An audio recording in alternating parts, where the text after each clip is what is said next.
Hello, my name is Jonathan Clemens, and today I will be giving a presentation on antisocial personality disorder. Here is a short overview of the disorder. The definition for antisocial personality disorder is a mental disorder defined by disregard for the rights of others, repeated law-breaking, aggression, manipulation, and lack of remorse.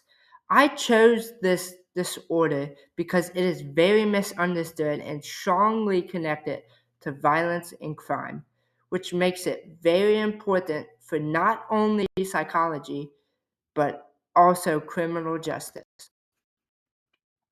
So some key symptoms and diagnosis criteria is repeated unlawful behavior, dishonesty, aggression, irresponsibility, and lack of remorse. Most most people who show signs of this at a young age will be diagnosed with conduct disorder before the age of 15 and then will be later diagnosed with antisocial personality disorder after the age of 18. So, how common is this disorder? It is generally 3 to 5% of the population have this disorder, but that percentage rises a bunch when you look at prison population. It goes up to 20 to 30%. And some impacts that this disorder can have individuals with it is relationship problems, emotional detachment, legal issues, and poor life stability. And some effects that it can have on society is increase in crime and violence. It can have economic issues and cause strain on the legal and mental health systems. Some current research findings that antisocial personality disorder developed from a mix of brain function differences, environmental factors, and distorted thinking patterns. Also, genetics can play a big factor in this disorder because if your family members have shown symptoms or have this disorder, you are more likely to grow up to have some symptoms and be diagnosed with antisocial personality disorder. And it also has a strong link to violent behavior and repeat offending. Another key finding is prison behavior predicts future criminal behavior.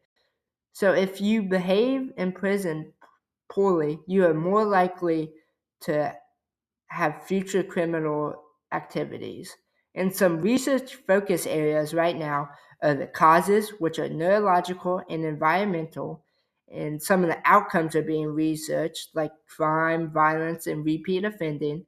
And also, treatment difficulty is a very key research focus because treatment is the best way to control this disorder. Some common treatments that you see with this disorder is cognitive behavior therapy, dialectical behavior therapy, anger management programs, and behavior intervention. All these treatments are very effective, but it is still difficult to treat. But the best treatment comes from long-term structured therapy. Treatment focuses on behavior control, not changing the personality of the person.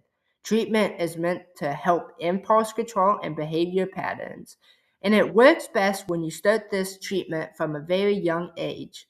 Some future trends with treatment and intervention is prison-based rehabilitation, prevention programs for youth, and risk management approaches to the treatment. An example of a case study is a 24-year-old man with a history of violence and manipulation has repeated arrests and shows no remorse for when harming others. He was diagnosed with conduct disorder as a kid, but when he was 18, he was diagnosed with antisocial personality disorder. He struggles a ton with relationships, following laws, and he uses others for his own gain. This shows how antisocial personality disorder can affect behaviors and emotions of its patients.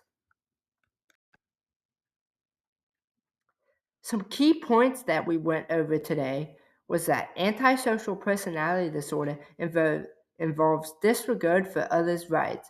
It also causes a lack of remorse. And diagnostics can be done using the Diagnostics and Strategical Manual of Mental Disorder Criteria.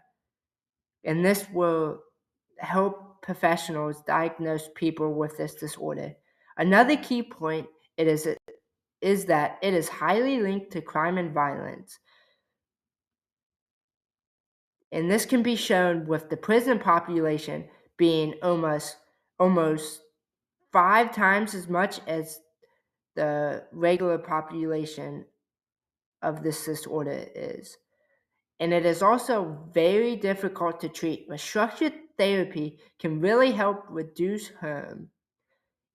This disorder matters because understanding antisocial personality disorder helps mental health professionals improve risk assessments, support rehabilitation, reduce violence, improve public safety, and it strengthens ethical treatment planning. And here are all my sources that I used for this assignment.